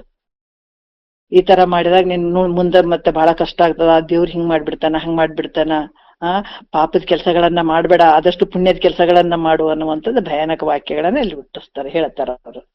ಮತ್ತೆ ರೋಚಕ ವಾಕ್ಯ ಅಂದ್ರೆ ರುಚಿ ಹುಟ್ಟಿಸುವಂಥದ್ದು. ಹೇಳುವಂತ ವಾಕ್ಯಗಳಲ್ಲಿ ಅಂತಂದ್ರೆ ಇವು ನೋಡು, ಇವೆಲ್ಲ ದಾನ ಧರ್ಮ ಮಾಡೋದ್ರಿಂದ ನಿನಗ ಇಂಥವೆಲ್ಲ ಮಾಡೋದ್ರಿಂದ ಸ್ವರ್ಗಾದಿ ಭೋಗಗಳು ಸಿಗ್ತಾವ, ಮತ್ತೆ ಜಗತ್ತಿನಲ್ಲಿ ಬಹಳಷ್ಟು ವಿಶೇಷವಾದಂತ ಒಂದು ನಿನಗ ಆ ಭಾವ ಬರುವಂಥದ್ದು. ಆಮೇಲೆ ಈ ದಾನ ಧರ್ಮ ಮಾಡೋದ್ರಿಂದ ನೀನು ಮತ್ತೆ ಏನಂದ್ರ ಆ ಭಾವ ಬಹಳಷ್ಟು ಒಂದು ಪುಣ್ಯದ ಕೆಲಸಗಳನ್ನ ಮಾಡೋದ್ರಿಂದ ನಿನಗೆ ಮುಂದೆ ಒಳ್ಳೇದಾಗ್ತದ. ಮತ್ತೆ ಇದರಿಂದ ಏನಾಗ್ತದ, ಮುಂದ ದೇವೇಂದ್ರ ಲೋಕ, ವಿಷ್ಣು ಲೋಕ ಅವೆಲ್ಲ ನಿನಗೆ ದೊರೀತಾವ, ಇಂಥ ಕೆಲಸಗಳನ್ನ ಮಾಡು ಅನ್ನುವಂಥದ್ದು ಅಲ್ಲಿ ರೋಚಕ ವಾಕ್ಯಗಳು, ರುಚಿ ಹುಟ್ಟಿಸುವಂಥದ್ದು. ಇದನ್ನ ಮಾಡು, ಹಿಂಗ್ ಮಾಡಿದ್ರೆ ಇಂಥದ್ದು ಒಳ್ಳೇದದ್ ನೋಡಿ ನಿನಗೆ ಮುಂದ ಅಂತ ಹೇಳಿ ಅಲ್ಲಿಗೆ ತಗೊಂಡು ಬರುವಂಥದ್ದು. ಆಮೇಲೆ ಅವಾಂತರ ವಾಕ್ಯ ಅಂತಂದ್ರ ಇಲ್ಲಿ ಏನ್ ಕರ್ಮ ಮಾಡ್ತೀಯಲ್ಲ, ಇಲ್ಲಿ ಎಷ್ಟು ಮಾಡ್ತೀವಿ ಮಾಡು, ನಿನಗ್ ಮುಂದ್ ಬಹಳ ಒಳ್ಳೇದಾಗ್ತದ, ಸ್ವರ್ಗ ಭೋಗಗಳು ನಿನಗ್ ಸಿಗ್ತಾವ. ಅಂದ್ರೆ ಈಗ ತಕ್ಷಣ ಸಿಗಂಗಿಲ್ಲ, ಅದು ಫಲಗಳು ಸಿಗಂಗಿಲ್ಲ. ಇನ್ನು ಏನ್ ಮಾಡ್ತಿದಿ ಅದು ಮುಂದೆ ನಿನಗ್ ಸಿಗ್ತದ. ತಕ್ಷಣದಲ್ಲಿ ಸಿಗಂಗಿಲ್ಲ, ಇದ್ರ ಫಲ ನಿನಗೆ ತಕ್ಷಣದಲ್ಲಿ ಸಿಗಂಗಿಲ್ಲ. ಆದ್ರ ಫಲ ಯಾವಾಗ ಸಿಗ್ತದಂದ್ರೆ ನಿನ್ ಮುಂದ ಈ ಶರೀರ ಬಿಟ್ಟು ಹೋದ್ಮೇಲೆ ಆದ್ರೂ ಕೂಡ ಮುಂದೆ ನಿನ್ನ ಸ್ವರ್ಗಾದಿ ಭೋಗಗಳಲ್ಲಿ ಹಲವಾರು ರೀತಿಯಿಂದ ನಿನಗ ಅಲ್ಲಿ ಒಳ್ಳೇದಾಗ್ತದ ಅನ್ನುವಂಥದ್ದು ವಿಚಾರವನ್ನು ಅವಾಂತರ ವಾಕ್ಯಗಳಲ್ಲಿ ಹೇಳ್ತಾರ ಅವರು. ಮತ್ತೆ ಮಹಾವಾಕ್ಯ ಅಂತಂದ್ರೆ ಹೆಂಗಪ್ಪ, ಈಗ ಏನ್ ಹೇಳ್ತಾರ ಮಹಾವಾಕ್ಯ, ಇದು ನೋಡ್ರಿ ಬಹಳಷ್ಟು ವಿಶೇಷವಾಗಿರುವಂತದ್ದು ಈ ಮಹಾವಾಕ್ಯ.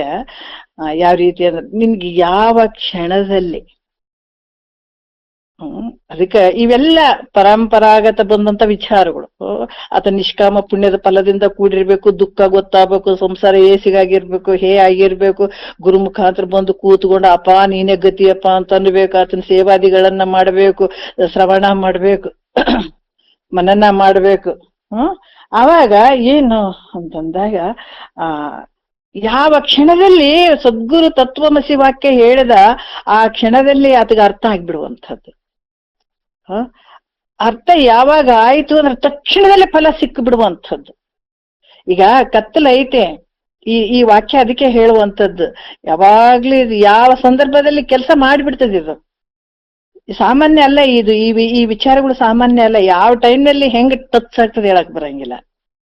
ಬಟ್ ಇದೇ ಭಾವದಲ್ಲಿ ಇರ್ಬೇಕು, ಇದನ್ನ ಪಡ್ಕೊಳ್ಳೇಬೇಕನ್ನುವಂತ ಭಾವ ಇರ್ಬೇಕು, ಆ ಮುಮುಕ್ಷತ್ವ ಸಂಪೂರ್ಣ ಇರ್ಬೇಕು. ಅಂದಾಗ ಯಾವಾಗ ತತ್ವಮಸಿ ವಾಕ್ಯವನ್ನ ಸದ್ಗುರುನಾಥ ಹೇಳಿದಾಗ ಅಲ್ಲಿ ನಿನಗೆ ಯಾವಾಗ ಜ್ಞಾನ ಉದಯ ಆಗ್ಬಿಡ್ತದೆ ಹೇಳಕ್ಕಾಗಲ್ಲ. ಅಂತ ಸಂದರ್ಭದಲ್ಲಿ ಕತ್ತಲ ಏನಿರುತ್ತಲ್ಲ, ಕತ್ತಲ ಇದ್ದಾಗ ಸೂರ್ಯ ಬಂದ ತಕ್ಷಣ ಇಮ್ಮಿಡಿಯೇಟ್ಲಿ ಕತ್ತಲ ಹೋಗ್ಬಿಡ್ತದ ನೋಡ್ರಿ. ಅದೇ ರೀತಿ ಕೂಡ ಇಲ್ಲಿ ಯಾವಾಗ ಗುರು ಮುಖಾಂತರ ಜ್ಞಾನ ಆಯ್ತು ಆ ಕ್ಷಣದಲ್ಲಿ ನೀನು ಮುಕ್ತಿನೇ, ಮತ್ತೆ ಏನ್ ದೂರ ಇಲ್ಲ. ಅದಕ್ಕೆ ದೂರವಿಲ್ಲವೋ ಮುಕ್ತಿ, ದೂರವಿಲ್ಲವೋ, ದೂರ ಏನಿಲ್ಲ, ಬಹಳ ದೂರ ಏನಿಲ್ಲ. ಈ ಮಹಾವಾಕ್ಯದಿಂದ ತಕ್ಷಣದಲ್ಲಿ ನೀವು ಮುಕ್ತನಾಗ್ಬಿಡ್ತೀಯ ಅನ್ನುವಂತ ವಿಚಾರ. ಈ ರೀತಿಯಾಗಿ ಮಹಾವಾಕ್ಯಗಳ ಬಗ್ಗೆ ಅವರು ಹೇಳ್ಕೊಂಡು ಬರ್ತಾರೆ. ಇಲ್ಲಿ ಕೂಡ ಏನಾಗ್ತದ, ಈ ಅಪರೋಕ್ಷ ಜ್ಞಾನ ನಿನಗೆ ಯಾವಾಗ ಆಗ್ತದ, ಅಪರೋಕ್ಷ ಜ್ಞಾನ ಆದ ತಕ್ಷಣ ನಿನಗೆ ಮುಕ್ತಿನೇ ಆಗುವಂಥದ್ದಿದು. ದೃಢ ಅಪರೋಕ್ಷ ಜ್ಞಾನ ಯಾವಾಗ ಆಗ್ತದ ತಕ್ಷಣದಲ್ಲೇ ಇದ್ರದ್ದು ಫಲ ಸಿಗುವಂಥದ್ದು. ಇಲ್ಲ ಮುಂದ ಮತ್ತೆ ಅವಾಗ ಆಗ್ತದೇನ್ರಿ ಈಗ ಆಗ್ತದೇನ್ರಿ ಅನ್ನುವಂಥದ್ದಲ್ಲ. ಅದಕ್ಕೆ ಇಲ್ಲಿ ಕೂಡ ಈ ತತ್ವಮಸಿ ವಾಕ್ಯವನ್ನ ಗುರುಗಳ ಮುಖಾಂತರ ಶ್ರವಣ ಮಾಡುವಂಥದ್ದಪ್ಪ. ಅಥವಾ ಗುರು ಬಹಳಷ್ಟು ಖುಷಿಯಿಂದ, ಒಲುಮೆಯಿಂದ, ಆತನ ಕೃಪೆಯಿಂದ ತಗೊಳ್ಳುವಂಥದ್ದಿದು. ಅದಕ್ಕೆ ಹೇಳ್ತಾರೆ, ಕರುಣ ರಸದ ಕೂಡಿ ವರಿವ ಕಟಾಕ್ಷದ ಪರತತ್ವ ರೂಪು ಆಲಾಪದ ವರ ಪುಣ್ಯಮಯ ಶರೀರದ ನಿರಾಭಾರಿ ಸದ್ಗುರುವಿರಲೆನ್ನ ಮಾನಸದಲ್ಲಿ ಅಂತ ಹೇಳ್ತಾರೆ. ಆತನ ಮನಸ್ಸು ಪ್ರಸನ್ನತೆ ಆಗಿರ್ಬೇಕು, ನೀವು ಕೂಡ್ಬೇಕು, ಅಲ್ಲಿ ಸೇವಾದಿಗಳನ್ನ ಕಂಡು ಆತ ಖುಷಿ ಆಗಿರ್ಬೇಕು. ಅಥವಾ ಆವಾಗ ನೀನು ಈ ಗ್ರಂಥ, ಈ ಶ್ರುತಿ ಪ್ರಮಾಣಗಳನ್ನ ಇಟ್ಕೊಂಡು ಆತ ಹೇಳುವಂತವನಾಗಿರ್ಬೇಕು. ಅದಕ್ಕೆ ಗುರುವರ ಒಲವಿಲ್ಲದವನ ಏನನ್ನು ಓದಲು ದೊರೆಯಲರಿಯು ಸಮ್ಯಜ್ಞಾನ ಅಂತ ಹೇಳಿದ್ರಲ್ಲ, ಆ ಸಂದರ್ಭದಲ್ಲಿ ಆ ಒಂದು ಒಲವಿನಿಂದ ಸದ್ಗುರು ನಿನಗೆ ಬೋಧನೆ ಮಾಡಿದ ಅಂದಾಗ ಅವಾಗ ನಿನಗಿದು ಅಳವಡುತ್ತದೆ. ಅದಕ್ಕೆ ಇದು ತಕ್ಷಣ ಇದಾಗುವಂಥದ್ದು. ಯಾವಾಗ ನಿದ್ರೆಯಲ್ಲಿದ್ದಂತಹ, ಕನಸಿನಲ್ಲಿದ್ದಂತ ವ್ಯಕ್ತಿ ಪಟ್ನ ಇಲ್ರಿ ಇಷ್ಟೊತ್ತನ ಕನಸು ಬಿದ್ದಿತ್ತು, ಎಚ್ಚರಾಗ್ಬಿಡ್ತು ನೋಡ್ರಿ, ಪಟ್ಕನ ಎಚ್ಚರಾಗ್ಬಿಡ್ತು ನೋಡ್ರಿ ಅಂತೀವಲ್ಲ, ಹಂಗ ಇಲ್ಲಿ ಕೂಡ ಯಾವಾಗ ನಿನಗೆ ಈ ಒಂದು ಗುರುನಾಥ ಹೇಳಿದಂತ ನೀನೇ ಪರಬ್ರಹ್ಮ ಸ್ವರೂಪ ಅನ್ನುವಂತ ಅಪರೋಕ್ಷ ಜ್ಞಾನ ನಿನಗೆ ಯಾವಾಗ ಆಗ್ತದ ಅವ್ರ ತಕ್ಷಣದಲ್ಲಿ ಅಜ್ಞಾನ ಅಳದ್ಬಿಡ್ತದ. ಹಂಗಾಗಿ ಇಲ್ಲಿ ಕೂಡ ಕರ್ಮ ಉಪಾಸನೆಗಳ ಈ ಕರ್ಮ ಉಪಾಸನೆಗಳನ್ನ ಏನ್ ಮಾಡುವಂತದ್ರ ಫಲ ಏನಾಗ್ತದ ಅಂತಂದ್ರ, ಈಗ ಅದಕ್ಕೆ ಇಲ್ಲಿ ಇನ್ನೂ ಒಂದು ವಿಚಾರ, ನಿಜ ಕೈವಲ್ಯ ಅಂತ ಹೇಳಿದಾರ. ಕೈವಲ್ಯ ಅನ್ನುವಂಥದ್ದು ಬಹಳಷ್ಟು ಅದಾವ, ಬರೀ ಕೈವಲ್ಯಗಳು ಬಹಳ ಅದಾವ. ಯಾಕಂದ್ರೆ ಬಹಳ ಅಂದ್ರೆ ಈ ಸಾಲೋಕ್ಯ, ಸಾರೂಪ್ಯ, ಸಾಮೀಪ್ಯ, ಸಾಯುಜ್ಯ, ಇವು 4 ಅವಕ್ಕೂ ಮುಕ್ತಿ ಅಂತ ಹೇಳ್ತಾರ. ಆದ್ರೆ ಇದು ಏನು ನಿಜ ಅಂತ ಇಟ್ಟಿದ್ದಾರೆ ನೋಡ್ರಿ ಅಲ್ಲಿ. ನಿಜ ಅಂತಂದ್ರೆ ಅದು ಯಾವಾಗ್ಲೂ ಇರುವಂಥದ್ದು, ಅವು ಕ್ಷಣಿಕವಾಗಿರುವಂಥದ್ದು, ಅದು ಮಿಥ್ಯವಾಗಿರುವಂಥವು. ಸಾಲೋಕ್ಯ ಅಂತಂದ್ರ ನೀ ಏನ ಕರ್ಮೋಪಾಸನೆಗಳನ್ನೇನ್ ಮಾಡಿರ್ತೀಯಲ್ಲ ಅದು ಪುಣ್ಯ ಇರ್ತದ. ಇದಕ್ಕೆ ನೀ ಏನೇ ಮಾಡಿದಕ್ ಫಲಗಳು ಅದಾವ, ಇಲ್ಲ ಅಂತಿಲ್ಲ. ನೀ ಕರ್ಮನೇ ಮಾಡು, ಭಕ್ತಿಯರ ಮಾಡು, ಏನೇ ಮಾಡಿ ಇದಕ್ ಫಲಗಳು ಅದಾವ. ಆದ್ರ ಏನಂದ್ರ ಈ ನೀನ್ ಮಾಡಿದಂತ ಒಂದು ಪುಣ್ಯ ಇತ್ತು ಅಂತಂದಾಗ ಆ ದೇವತೆಯ ಒಂದು ಉಪಾಸನೆ ನೀ ಮಾಡಿದ್ ಎಷ್ಟು ಪುಣ್ಯ ಇತ್ತು ಅಂತಂದ್ರ ಆ ಲೋಕಕ್ಕೆ ಹೋಗುವಂಥದ್ದು. ದೇಹ ಹೋದ ನಂತರ ಆ ಲೋಕದಲ್ಲಿ ಇರುವಂಥದ್ದು. ಎಷ್ಟು ದಿವಸ ಇರ್ತೀಯ ಅಂತಂದ್ರೆ ಸ್ವಲ್ಪ ದಿವಸನೇ ಅಲ್ಲಿ ಕೂಡ ಇರುವಂಥದ್ದು. ಪುಣ್ಯ ಮುಗಿದ ತಕ್ಷಣನೇ ಬರುವಂಥದ್ದು. ನಮ್ಮ ಸಾಮೀಪ್ಯ ಅಂತಂದ್ರೆ ನೀನ್ ಮಾಡಿದಂತ ದೇವತೆಯ ಹತ್ರ ಇರುವಂಥದ್ದು ಸಾಮೀಪ್ಯ, ಅದು ಕೂಡ ಮುಕ್ತಿ ಅಂತಾನೆ ಹೇಳ್ತಾರ. ಆಮೇಲೆ ಇನ್ನೊಂದು ಸಾರೂಪ್ಯ ಅಂತಂದ್ರೆ ಇನ್ನು ಜಾಸ್ತಿ ಪುಣ್ಯ ಐತಂದ್ರ ಅದ್ರ ರೂಪವನ್ನ ಪಡಿತೀವಿ. ಮತ್ ಸಾಯುಜ್ಯ ಅಂತಂದ್ರು ಕೂಡ ಇವೆಲ್ಲ 4 ಮುಕ್ತಿಗಳೇನದಾವ ಬರೀ ಅವು ಮಿಥ್ಯವಾಗಿರುವಂತವು, ಸತ್ಯ ಅಲ್ಲ. ಇದು ಏನದಪ್ಪ ಅಂತಂದ್ರ ನಿಜ ಮುಕ್ತಿ ಹೇಳ್ತಾರೆ, ನಿಜ ಕೈವಲ್ಯಬಹುದು ಗುರುವಿಡುದು. ಇದು ಹೆಂಗದ ಅಂತಂದ್ರ ಈ ಇದು ಯಾವಾಗ್ಲೂ ಇರುವಂತದ್ದು. ಇದು ಅಳಿದೇ ಇರುವಂತದ್ದು, ಯಾವಾಗ್ಲೂ ಇರುವಂತದ್ದು. ಇದು ನಿಜ ಮುಕ್ತಿ ಅಂತ ಕೂಡ ಹೇಳ್ತಾರೆ. ಈ ಕರ್ಮ ಉಪಾಸನೆಗಳನ್ನ ಮಾಡಿದಾಗ ಆ ಮುಕ್ತಿಗಳು ಇವೇನಾಗ್ತಾವಂತಂದ್ರ ದೇಹ ಹೋದ್ಮೇಲೆ ಅಲ್ಲಿ ಆಗುವಂಥದ್ದು. ಆದ್ರೆ ಈ ನಾವು ಶರೀರ ಇರಾಗ ಅದ್ರ ಫಲಗಳು ಇಲ್ಲ. ನಾವ್ ಎಷ್ಟೇ ಕರ್ಮ ಉಪಾಸನೆಗಳನ್ನು ಮಾಡಿದ್ರು ಕೂಡ ಅದ್ರ ಫಲ ಇಲ್ಲಿ ಸಿಗಂಗಿಲ್ಲ, ಹೋದ ನಂತರನೇ. ಆದ್ರೆ ಇದ್ರ ಫಲ ಇಲ್ಲೇ ಸಿಗುವಂಥದ್ದು. ಯಾಕಂದ್ರೆ ಅಷ್ಟೊಂದು ಬಹಳಷ್ಟು ಉತ್ಕೃಷ್ಟವಾದಂಥದ್ದು. ದೇಹ ಇರುವಾಗ್ಲೇ ಈ ಆನಂದವನ್ನ ಅನ್ಭವ್ಸಕ್ ಬರ್ತದ. ಅದಕ್ಕೆ ಮಹಾತ್ಮರು ಹೆಂಗಂದ್ರ ಬಹಳ ಆನಂದ ಅನ್ಭವಿಸ್ಬಿಟ್ರು. ಅವ್ರು ಶರೀರ ಇದ್ದಾಗೆ ಈ ಜ್ಞಾನವನ್ನ ಮಾಡ್ಕೊಂಡ್ರೆ ಆನಂದವಾಗಿ ಉಳ್ಕೊಂಡ್ರು ನೋಡ್ರಿ ಅಲ್ಲ. ಹಂಗಾಗಿ ಈ ರೀತಿ ಕೂಡೆ ಅಂತಂದ್ರೆ ಏನಪ್ಪಾ ಅಂದ್ರ ಈ ಗುರು ಹೇಳ್ಬೇಕಾದಾಗ, ಈಗ ನೋಡ್ರಿ ಯೋಗ ಮಾಡ್ಬೇಕಾದಾಗ ಈ ಶರೀರ ಮತ್ತೆ ನಮ್ಮ ಮನಸ್ಸು ಒಂದಿರ್ಬೇಕು, ಅಲ್ಲಿ ಕೂಡುವಿಕೆ. ಯೋಗ ಅಂತಂದಾಗ ನಾವು ಕೈ ಬಗ್ಸೋದು, ಮೈ ಬಗ್ಸೋದು ಇದೆಲ್ಲ ಮಾಡ್ತಿರ್ತೀವಲ್ಲ, ಅಂತ ಸಂದರ್ಭದಲ್ಲಿ ಮನಸ್ಸೆಲ್ಲೋ ನಾವ್ ಶರೀರವನ್ನು ಬಗ್ಗಿಸ್ತಾ ಇದ್ದೀವಿ, ಮಾಡ್ತಾ ಇದೀವಿ, ಎಕ್ಸರ್ಸೈಸ್ ಮಾಡ್ತಾ ಇದೀವಿ ಅಂತಂದ್ರೆ ಮನಸ್ಸನ್ನ ನಾವೆಲ್ಲೂ ಹರಿಬಿಡಂಗಿಲ್ಲ. ಯಾಕಂದ್ರೆ ಆ ಉಸಿರಿನ ಜೊತೆನೆ ನಮ್ಮ ಮನಸ್ಸು ಕೂಡ ತಗೊಂಡು ಹೋಗ್ಬೇಕಾಗ್ತದ. ಮನಸ್ಸು ಅಲ್ಲೇ ಏಕಾಗ್ರತೆ ಮಾಡ್ಕೊಳ್ಬೇಕಾಗ್ತದ, ಹೌದಿಲ್ಲ? ಅದ್ರಂಗ ಇಲ್ಲಿ ಗುರು ಏನಾದ್ರೂ ಇಲ್ಲಿ ಹೇಳ್ತಾ ಇದ್ದಾನ ಅಂತಂದಾಗ ಅಲ್ಲಿ ಅಂತಃಕರಣಕ್ಕೆ ಇವೆಲ್ಲ ಹಚ್ಕೊಳ್ಬೇಕು. ಅಂದ್ರ ಅದೇ ಪ್ರಕಾರನೇ ಆ ಭಾವ ತಗೊಂಡು ಹೋಗ್ಬೇಕು. ಇಲ್ಲಂದ್ರ ಹಂಗಾರಿ ಅವ್ರ ಹಂಗ ಹೇಳ್ತಾರೆ, ನಾವ್ ಹಿಂಗೆ ಹೇಳ್ತೀವಿ ಅಂತಂದ್ರ ಹಂಗ ಆಗಂಗಿಲ್ಲ ಇದು. ಅದಕ್ಕೆ ಈ ಪದ ಇದು ಯಾಕಂತಂದ್ರ ಬಹಳಷ್ಟು ಈ ರೀತಿಯಿಂದ ಕೇಳಿದಾಗ ನಿನಗ ಇಂಥ ಒಂದು ಮುಕ್ತಿ, ಜ್ಞಾನ ಫಲವಾದ ಮುಕ್ತಿ ಆಗ್ತದಪ್ಪ ಅನ್ನುವಂಥ ವಿಚಾರವನ್ನ ಇಲ್ಲಿ ಹೇಳ್ತಾರ. ಇಲ್ಲಿ ಬಹಳಷ್ಟು ವಿಚಾರ ಹೇಳ್ತಾರ. ಈಗ ತ್ವಂ ಅಸಿ, ತತ್ಪದದ ಪರಮಾತ್ಮಂದು ಅಂದ್ರೆ ನೀನು ಇದ್ದೀಯಾ ಅನ್ನುವಂಥದ್ದು ಮಾಮೂಲಿ ಹೇಳುವಂಥದ್ದು. ಈಗ ತತ್ ಅಂತಂದ್ರ ಅದು ಅನ್ನುವಂಥ ವಿಚಾರದಲ್ಲಿ ಅಂದ್ರೆ ನೀನು. ಈಗ ಅಂತಂದ್ರ ಫಸ್ಟ್ ನಿನ್ನನ್ನ ನೀನ್ ಮೊದಲು ತಿಳ್ಕೊಬೇಕಾಗ್ಯದ. ಈಗ ತಿಳ್ಕೊಂಡ ನಂತರ ನಾವು ಅಲ್ಲಿ ಪರಮಾತ್ಮನ್ ತಿಳ್ಕೊಳ್ಬೇಕಾಗ್ಯದ. ಅದಕ್ಕೆ ಇಲ್ಲಿ ಕೂಡ ಫಸ್ಟ್ ಏನ್ ಹೇಳ್ತಾ ಇದ್ದಾರ ಅಂದ್ರ ಪದದ ವಿಚಾರವನ್ನ ಹೇಳ್ತಾರೆ. ಅಂದ್ರೆ ನೀನು ಮೊದಲು, ನೀನು ಯಾರಿದ್ದಿ, ಹೆಂಗಿದ್ದಿ ಅನ್ನುವಂಥ ವಿಚಾರವನ್ನ ಇಲ್ಲಿ ಪದದ ವಾಚ್ಯಾರ್ಥ, ಲಕ್ಷ್ಯಾರ್ಥ, ಮತ್ತೆ ತತ್ಪದದ ಲಕ್ಷ್ಯಾರ್ಥ, ವಾಚ್ಯಾರ್ಥ ಮತ್ತೆ ಲಕ್ಷ್ಯಾರ್ಥ, ಮತ್ತೆ ಅಸಿ ಪದದ ಲಕ್ಷ್ಯಾರ್ಥ, ವಾಚ್ಯಾರ್ಥ ಮತ್ತೆ ಲಕ್ಷ್ಯಾರ್ಥ, ಈ ವಿಚಾರವನ್ನ ಹೇಳ್ತಾ ಹೋಗ್ತಾ ಇದ್ದಾರೆ. ಇಲ್ಲಿ ಕೂಡ ನೋಡ್ರಿ ತೊಮ್ ಅಂದ್ರೆ ನೀನು ಅನ್ನುವಂಥದ್ದು. ಈಗ ಸ್ವಲ್ಪ ಟೈಮ್ ಆಗ್ಯದೇನೋ ಅಂತ ಅನ್ಕೊಳ್ತಾ ಇದ್ದೇನೆ. ಇದು ಒಂದೇ ನೋಡಿ ಹೇಳ್ಬಿಡ್ತೀನಿ. ಒಂದು, ತನುಕರಣ ಮೊದಲಾದವು ಅನಿತವನೇ ತಾನೆಂದು ಜನನಾದಿ ವಿಕೃತಿ ದಳೆದು ಅಹಮಿನೊಡೆವರೆದು ತನಗದರ ಬಗೆ ಪತ್ತಿ ಬಿಡದಿರ್ಪ ವಿಶ್ವ ಜೀವನೆ ಪದಕ್ಕೆ ಮುಖ್ಯವಾದ ಅರ್ಥವೆಂದು ಅಂತ ಹೇಳ್ತಾರ. ಏನ್ ಹೇಳ್ತಾರ? ವಾಚ್ಯಾರ್ಥ, ಲಕ್ಷ್ಯಾರ್ಥದ ಬಗ್ಗೆ ಅವ್ರು ಹೇಳ್ತಾರ, ವಾಚ್ಯಾರ್ಥದ ಬಗ್ಗೆ ಅವ್ರು ಹೇಳ್ತಾರ. ಏನ್ ಹೇಳ್ತಾರ? ವಾಚ್ಯಾರ್ಥ, ಮುಖ್ಯಾರ್ಥ, ಈ ವಿಚಾರಗಳನ್ನ ಅವ್ರು ಹೇಳ್ತಾರ. ಈ ತತ್ವಮಸಿ ಅನ್ನುವಂಥ ವಾಕ್ಯದೊಳಗ ಅಂದ್ರ ಈಗ ನೀನು, ಇದು ಶಕ್ಯಾರ್ಥ ಅಂತ ಕೂಡ ಹೇಳ್ತಾರ, ವಾಚ್ಯಾರ್ಥ ಅಂತ ಕೂಡ ಹೇಳ್ಬೋದು, ಮುಖ್ಯಾರ್ಥ ಅಂತ ಕೂಡ ಈ ಒಂದೇ ಶಬ್ದಕ್ಕೆ 3 ರೀತಿಯಿಂದ ಹೇಳ್ತಾರ. ಮತ್ತೆ ಇದರಲ್ಲಿ ಮತ್ತೆ ವಾಚ್ಯಾರ್ಥ ಮತ್ತೆ ಲಕ್ಷ್ಯಾರ್ಥ 2 ಪ್ರಕಾರ ಅದಾವ. ಯಾಕಂದ್ರೆ ಆ ಒಂದು ಪ್ರತಿಯೊಂದು ಒಂದು ಅರ್ಥ ಹೇಳ್ಬೇಕಾದ್ರ ಅದ್ರಾಗ ಒಂದು ಏನಂದ್ರ ಆ ಸಾಕ್ಷಾತ್ ಸಂಬಂಧ ಒಂದಿರ್ತದೆ. ಅದಕ್ಕೆ ಆ ಸಂಬಂಧದಿಂದನೇ ಆ ವಿಚಾರವನ್ನು ಹೇಳುವಂಥದ್ದು. ಮುಂದೆ ಇರುವಂತ ಒಂದು ಆ ಸಂಬಂಧಕ್ಕೆ ಈ ಮೊದಲ ವಿಚಾರವನ್ನು ಹೇಳುವಂಥದ್ದು. ಇದೇನಂದ್ರೆ ವಾಚ್ಯಾರ್ಥ ಅಂತ ಹೇಳ್ತಾರ ಅವ್ರು.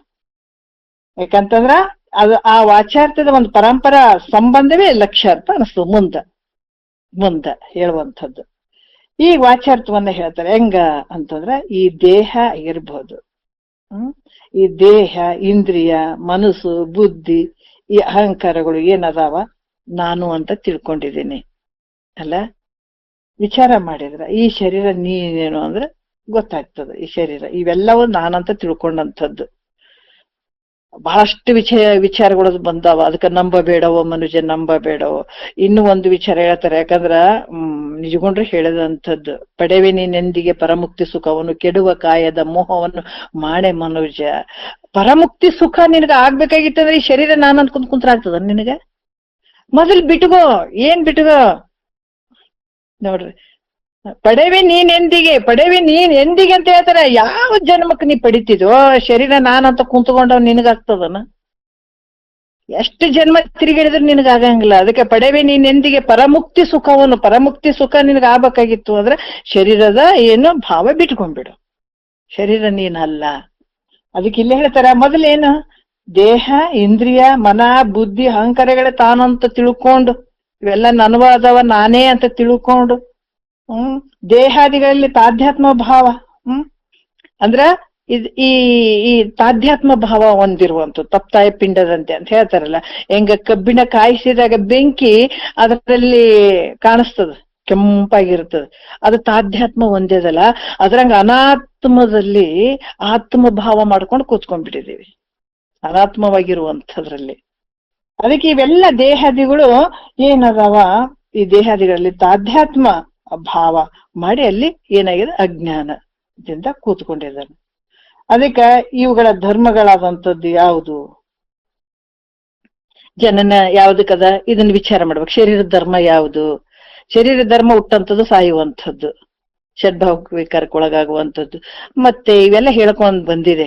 ಪ್ರಾಣದ ಒಂದು ಧರ್ಮ ಯಾವ್ದಂತಂದ್ರ ಶಿವತೃಷೆಗಳಾಗುವಂಥದ್ದು, ಮನಸ್ಸಿಂದ ಸಂಕಲ್ಪನೆಗೆ ಮತ್ತೆ ಸಂಕಲ್ಪ ವಿಕಲ್ಪ ಆಗುವಂಥದ್ದು, ಬುದ್ಧಿದ ನಿಶ್ಚಯ ಮಾಡುವಂಥದ್ದು, ಅಹಂಕಾರ ನಾನು ಅನ್ನುವಂಥದ್ದು, ಇವೆಲ್ಲವನ್ನ ಮಾಡುವಂಥ ಇವೆಲ್ಲ ಕರ್ತೃತ್ವ ಭಕ್ತೃ ಇವೆಲ್ಲ ನನಗ ಆಗ್ತಾವಂತ ಆರೋಪ ಮಾಡ್ಕೊಂಡ್ ಕುಂತದ್ ನೋಡ್ರಿ. ಇದು ತನಗೆ ಆಗ್ತಂತ ಭಾವಿಸುವಂಥದ್ದು. ಈಗ ತನ್ನಿಂದ ಈಗೇನಾಗ್ಯದ ತಾನ್ ತಿಳ್ಕೊಂಡಾಗ ಇವ್ಯಾವು ಇವಾಗ ನಾನು ಅಲ್ಲ, ಇವೆಲ್ಲ ನನ್ನಿಂದ ಅರಿಸಿಕೊಳ್ತಾವ. ಜಗತ್ತಿನ ಒಳಗೆ ಈ ಶರೀರವನ್ನು ಹಿಡ್ಕೊಂಡು ಏನೇನ್ ತಿಳ್ಕೊತಿದಿ ಅವು ನೀನು ಅಲ್ಲ. ಅವೆಲ್ಲವನ್ನ ತಿಳಿಯುವಂತ ಒಂದು ಅರಿವಿನ ಸ್ವರೂಪನೇ ನೀನಿದೆ. ಯಾವ ನಿನ್ನಿಂದ ಅರಿಸಿಕೊಳ್ತಾವ ಅವೆಲ್ಲ ಅನಾತ್ಮದಿಂದ ಕೂಡಿದಂಥವು ಅಂತ ತಿಳಿಲಾರ್ದನೆ ಇಲ್ಲೇನು ಅನಾತ್ಮವಾಗಿರುವಂಥವುಗಳಲ್ಲಿ ನಾನೇ ಅದಿನೆನ್ನುವಂತ ಅಭಿಮಾನ ಮಾಡ್ಕೊಂಡು ಕುಂತು ಏನು ಇರ್ತಾನಲ್ಲ ಈತ ವಿಶ್ವಜೀವ ಅಂತ ಅನ್ಸ್ಕೊಳತ್ತಾನ. ಈತಗೆ ಜಾಗ್ರದಲ್ಲಿ ಎಲ್ಲ ವ್ಯವಹಾರ ಮಾಡ್ತಾನ. ಈತ ನೇತ್ರದಲ್ಲಿ ಇರ್ತಾನ, ನೇತ್ರ ಸಾಧನೆಯನ್ನ ಮಾಡ್ಕೊಳತಾನ. ಈತ ವಿಶ್ವಜೀವ ಅಂತ ಅನ್ಸ್ಕೊಳತಾನ. ಈತನ ಎಲ್ಲ ವ್ಯವಹಾರ ಮಾಡ್ತಾನ. ಸ್ಥೂಲ ಶರೀರವನ್ನ ಇಟ್ಕೊಂಡಿದಾನ, ಈ ಪ್ರಪಂಚ ನಂದಂತಾನ. ಮತ್ತೆ ಈತ ಎಲ್ಲ ವ್ಯವಹಾರ ಮಾಡ್ತಾನೆ. ಈತಗೆ ವಿಶ್ವಜೀವ ಅಂತ ಹೇಳ್ತಾರೆ. ಇವನು ತೊಂಪದಕ್ಕ ಮುಖ್ಯ ಅರ್ಥ ಅಂತ ಹೇಳಿಸ್ಕೊಳ್ತಾನ. ಈತನ್ ನೋಡ್ರಿ. ಮತ್ತೆ ನಾವಿದು ವಾಚ್ಯಾರ್ಥ ನೋಡಿದೀವಿ. ಮತ್ತ ಈತ ಲಕ್ಷ್ಯಾರ್ಥದಾಗ ಏನಾಗ್ತಾನ, ಹೆಂಗದಾನ, ತೊಂಪದದ ನಮ್ ಬಗ್ಗೆನೇ ಹೇಳ್ತಾ ಇದ್ದಾರ ಅವರು. ನಾಳೆ ತೊಂಪದದ ಬಗ್ಗೆ ಲಕ್ಷ್ಯಾರ್ಥದ ಬಗ್ಗೆ ನೋಡೋಣ. ಇದು ವಾಚ್ಯಾರ್ಥ. ಇಷ್ಟೆಲ್ಲ ಅನ್ಕೊಂಡ್ ಕುಂತಾನಲ್ಲ, ಇದೆಲ್ಲ ವಾಚ್ಯಾರ್ಥದಾಗ ತಿಳ್ಕೊಂಡಂಥದ್ದು. ಮತ್ತೆ ಲಕ್ಷ್ಯಾರ್ಥದಾಗ ನಾವು ಹೋದಾಗ ಯಾವ ರೀತಿ ಅದಾನ ಅನ್ನುವಂಥದ್ದು ನಾಳೆ ನೋಡೋಣ. ಒಂದೆರಡು ಮತ್ ಗುರುಗಳ ಪಾದಕ್ಕೆ ಅರ್ಪಿಸಿ ಹರ ಓಂ.